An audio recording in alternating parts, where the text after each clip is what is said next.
अनुसुईयाबेन अहमदाबाद में मिली। ये 4-5 औरतों के अलावा नाम नहीं सूझता कि औरतें थी। और तब के अगर औरत आंदोलन को आप देखेंगे तो विधवा विवाह, बाल विवाह, सती प्रथा रोकना, वेश्यावृत्ति रोकना, वेश्याओं का सुधार, इसी तरह के नाम से बहुत सारे संगठन खड़े हुए थे, सैकड़ों। वो गांधी का की मीटिंगों में गए, डांट फटकार, लड़ाई झगड़ा सब हुआ, लेकिन गांधी ने ये सब इशू उठाए नहीं और इन सब इशू पे काम नहीं किया। गांधी ने चंपारण का काम किया और उसके बाद अहमदाबाद में गए, खेड़ा गए और असहयोग आंदोलन। असहयोग आंदोलन में उन्होंने औरतों को घर से निकाला। और हम लोग जो अपने इतिहास में पढ़ते हैं वो यही कई दफे हल्का रेफरेंस कि गांधी ने बड़ा काम किया कि औरतों को घर से निकाला पिकेटिंग के लिए। वो हल्का काम लगता है एक दफे में, हल्का काम है, लेकिन कितना हल्का काम है, कितना भारी काम है। इसी गया में अधिवेशन हुआ 22 में, 1922। तो 17 और 5 22, 5 साल बाद जब गांधी यहाँ आए या कांग्रेस के लोग यहाँ जुटे, तो उसके पहले कांग्रेस अधिवेशनों में ये होता था कि एक पर्दा लगा होता था। स्टेज पे तो सारे लोग बैठेंगे, बीच में एक पर्दा होता था, उस पार औरतें बैठेंगी, इस पार पुरुष बैठेंगे, और औरतों को वोटिंग वगैरह का राइट होता नहीं था। वो कोई कभी किसी मुद्दे पर बोल रहे तो बोल रहे, आमतौर पर उनको राइट होता नहीं।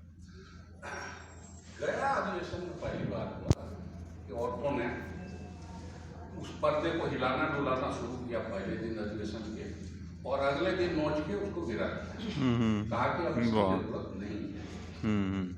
ये उसी बिहार में और गया में और उसी हिंदुस्तान में हुआ जहां औरतें अपने पति का नाम नहीं लेती थी, जहाँ जेठ का नाम नहीं लेती थी, ससुर का नाम नहीं लेती थी, जिनको अपना मोहल्ला नहीं मालूम था, जिनको अपना शहर तो शायद मुश्किल से मालूम होगा।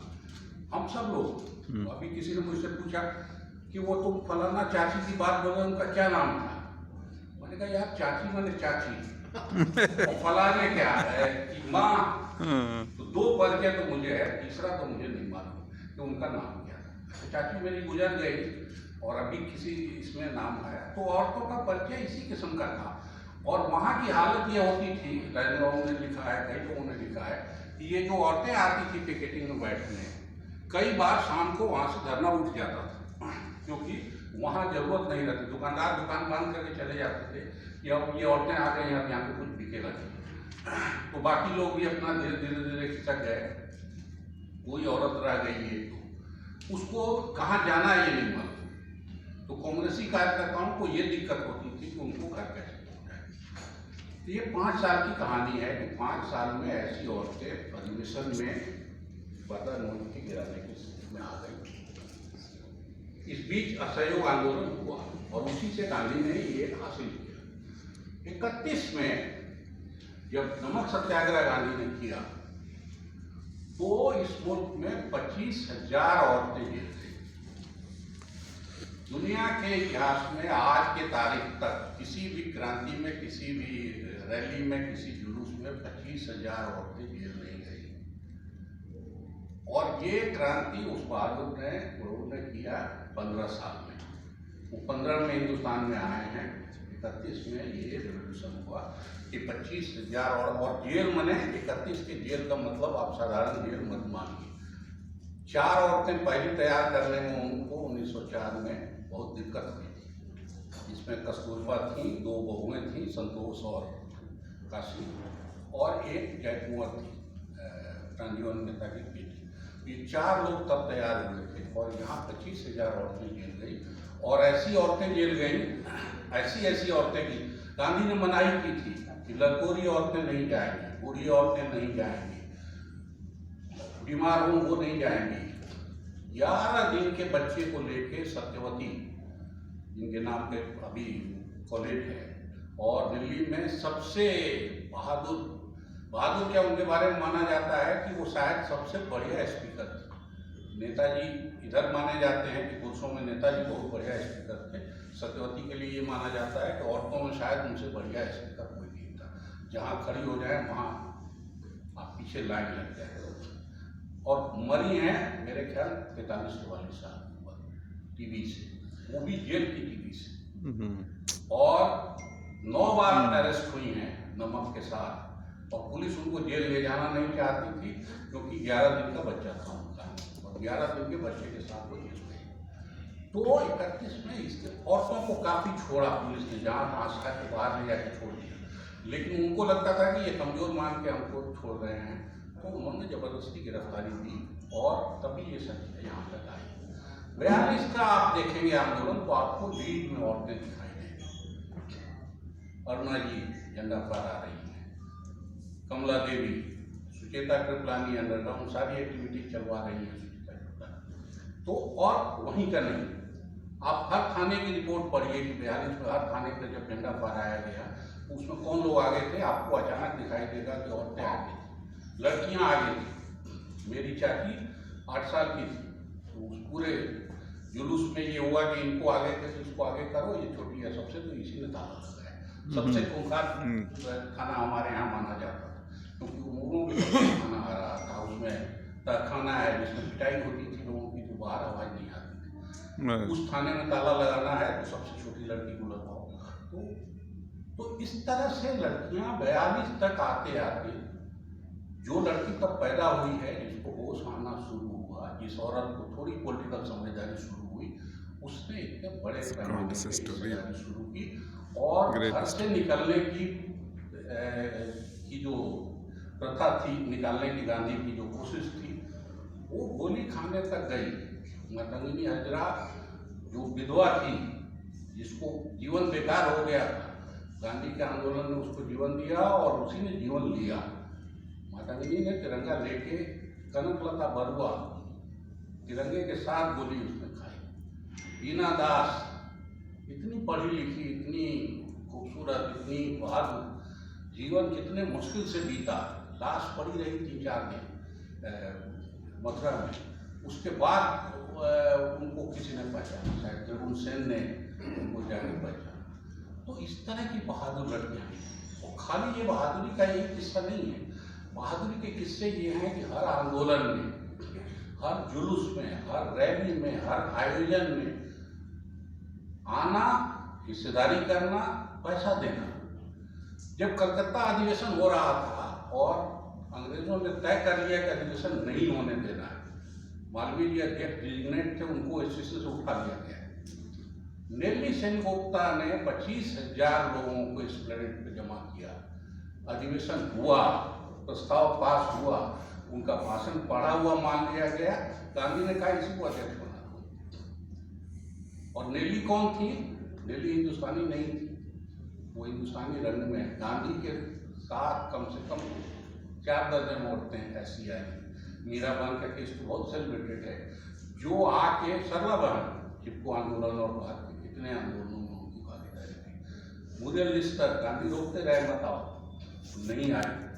और उसके बाद मुरियल लिस्टर जो है सारी दुनिया में शांति और गांधी के तरीकों को प्रचार करती रही। ऐसी औरतों की बहुत भारी लिस्ट है। मार्जरी साइक्स तो 29-30 में होश आया उनको पॉलिटिकल, वो आखिरी दिनों में गांधी के आश्रम में आई और उसके बाद उन्होंने बेसिक वहाँ ट्रेनिंग का जिम्मा लिया और मध्य प्रदेश के गांवों में रहे सारे जीवन।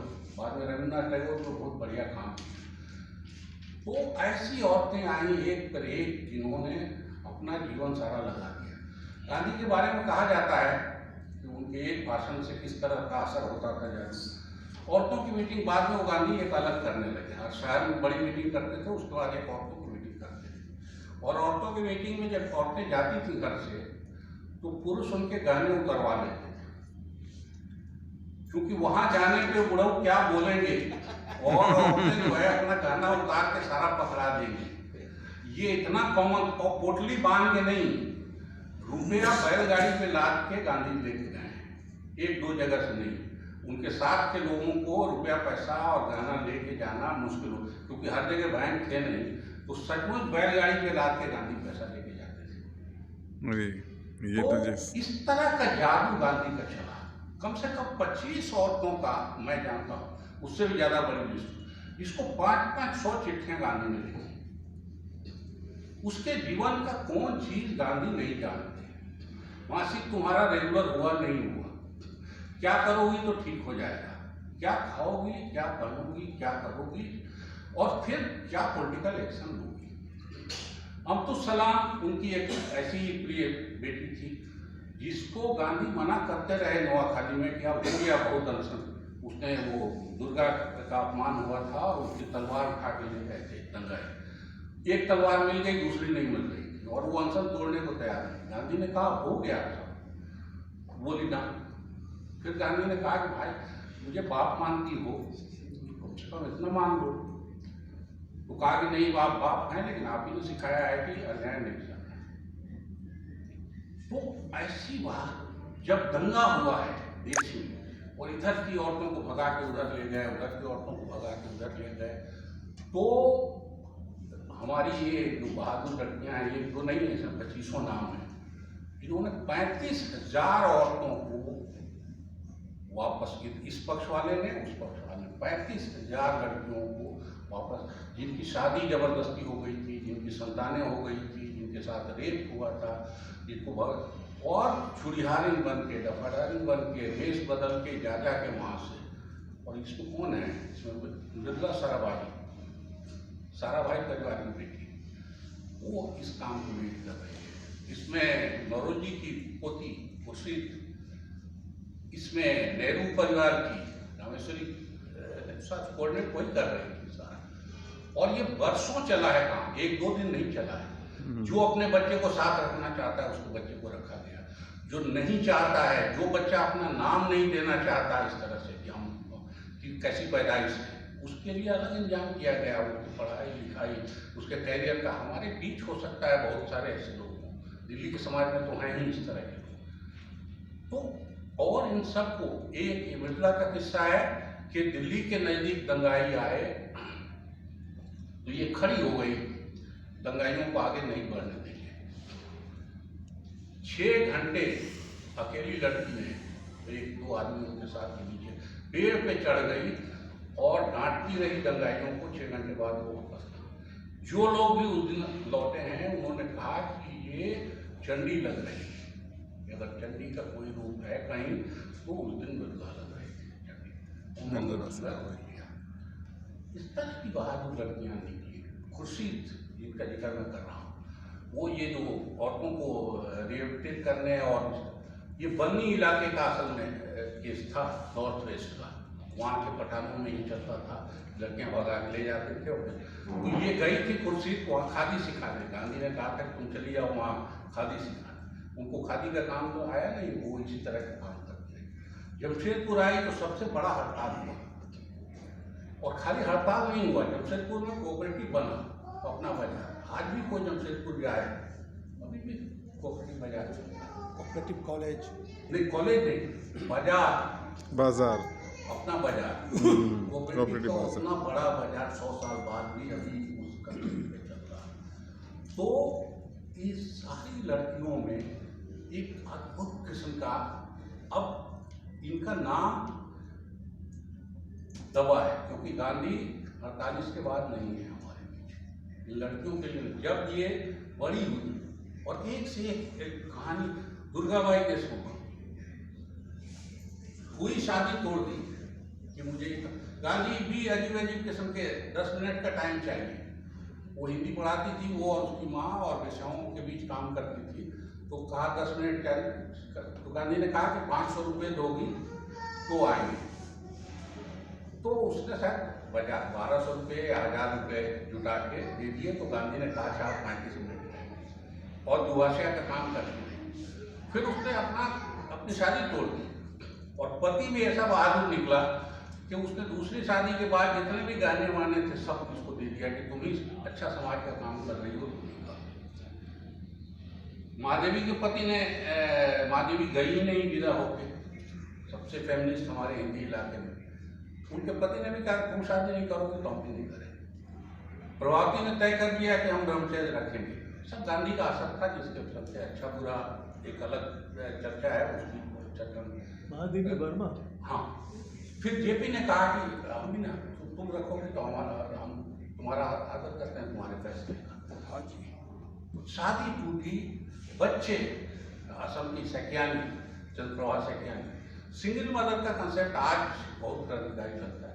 100 साल पहले उन्होंने अपने बच्चे को पाला पोसा, वो ट्रेडिशनल लीडर हुए, बहुत बड़े हुए। तो उस समय सबसे लड़के वो कि नहीं हम ऐसे रहेंगे और इस पति के साथ अब हमारा नहीं है। ज्यादातर का परिवार टूटा, शादी नहीं की, कोई शादी छोड़ दी, तलाक हुआ, किसी ने दूसरी शादी भी की, सामाजिक जीवन में रहने में 50 ससुर के साथ वहाँ भाई कुंडापुर सबसे बंगलोर का एक्टिविटी का सारा सेंटर वही था। बुढ़ापा हुआ तो ऐसा हो गया कि सारा कुछ दान कर दिया था, रहने की जगह नहीं। मणिबेन सरदार पटेल की रहने को जगह नहीं। राजकुमारी अमृत कौर, अभी भी आप शिमला जाइए तो वहाँ एम्स का एक रिक्रिएशन सेंटर है, वो पुराना राजभवन है जो उन्होंने दान में दे दिया कि एम्स के कर्मचारी आएंगे यहाँ, और एम्स बनाने के लिए कहाँ कहाँ से चंदा मांग के लिए आएंगे राजकुमारी। और राजकुमारी की कहानी ये है कि उनके माँ बाप उनको जाने नहीं देना चाहते थे गांधी के पास, और गांधी भी मना कर रहे थे मत आओ। जब गए, आप में से कोई अगर सेवाग्राम जाए तो वो देखिए, कस्तूरबा के झोपड़ी में एक 6x3 का प्लास्टर का ये बना हुआ है।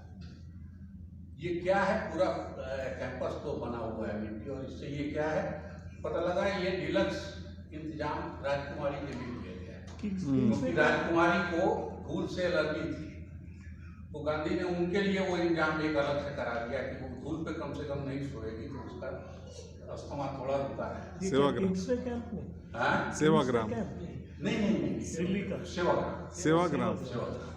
और राजकुमारी की हालत ये थी कि जब वो मंत्री नहीं रहे, घर खाली करना पड़ा, तो रहने की कहीं जगह नहीं, तो नेहरू जी ने उनको वही बंगला अलॉट कर दिया कि आप रहिए। जब वो मर गई तो पता लगा कि उनके भाई को भी रहने की जगह नहीं, तो उन्होंने सब दान में दे दिया, और भाई ने भी ऑब्जेक्शन नहीं किया। अब्दुल सलाम को उनके भाइयों ने हिस्सा दिया। उस समय लड़की को प्रॉपर्टी में उस तरह से हिस्सा देना, और बड़ी जमींदारी थी पंजाब में, और अब्दुल सलाम ने उस जमींदारी को ऐसे लुटाया जैसे दलितों ने आके कहा कि हमको पानी भरने में दिक्कत हो रही है, तो अब्दुल सलाम ने पंचायत ये की कि आज से ये कुआं जो है वो दलितों का होगा, बाकी लोग अपना इंतजाम कर लीजिए। आप इस कुएं का पानी यही पिएंगे, आपको अगर पीना है तो पीजिए, नहीं तो फिर आपको जहाँ से देना वहाँ से।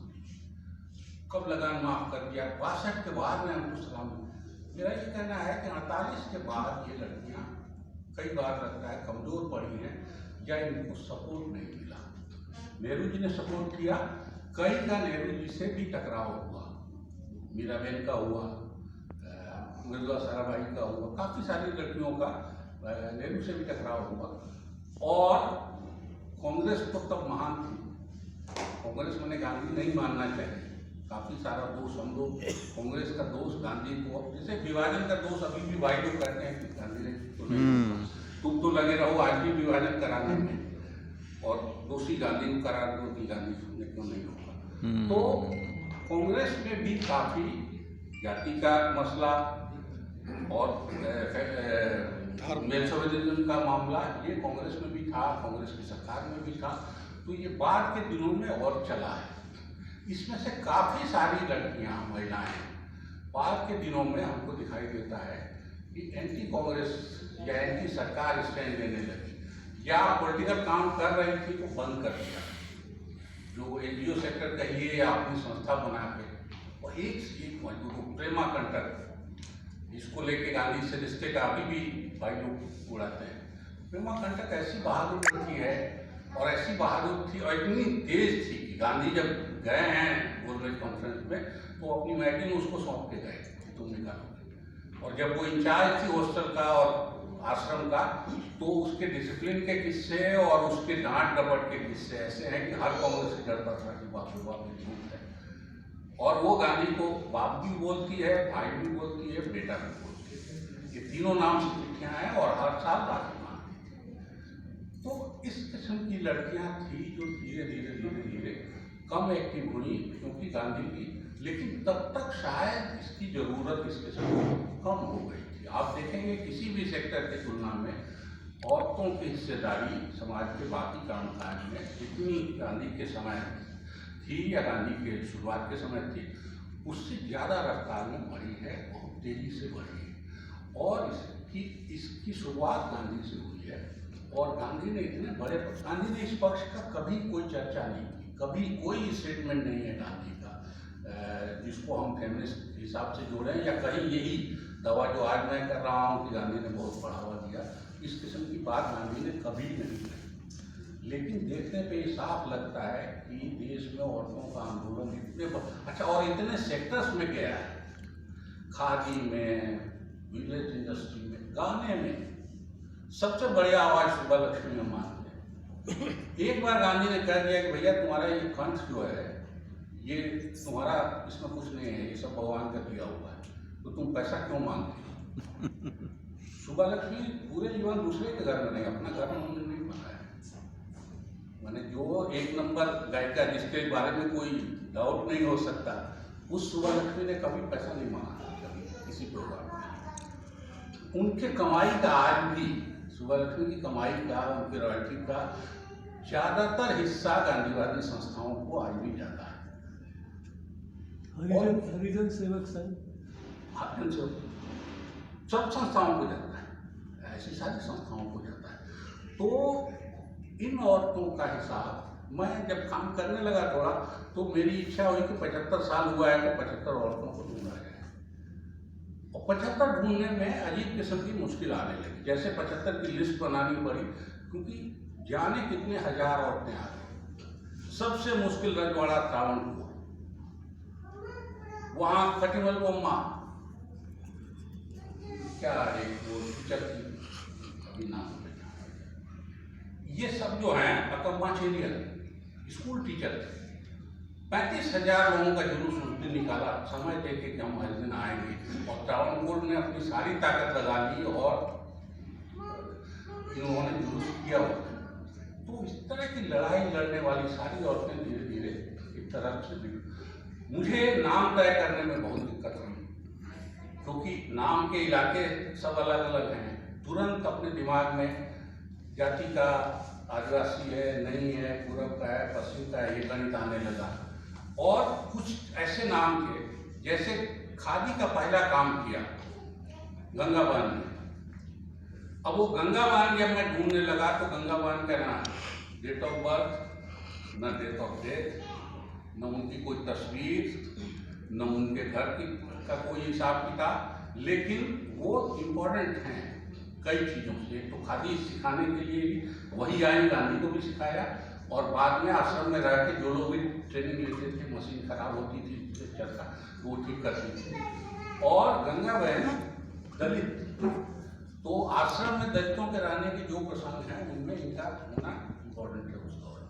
तो मुझे रह रहा है जब मैं गंगाबान ढूंढने लगा, आश्रम में कई गंगाबान निकला, और ऐसी ऐसी औरतें निकल, विधवा एक आ गई कम उम्र की, जो सुशीला जी के साथ आगे पीछे करते रहती थी। सुशीला जी डॉक्टरी करने लगी थी, तो सुशीला जी ने बाद में उसको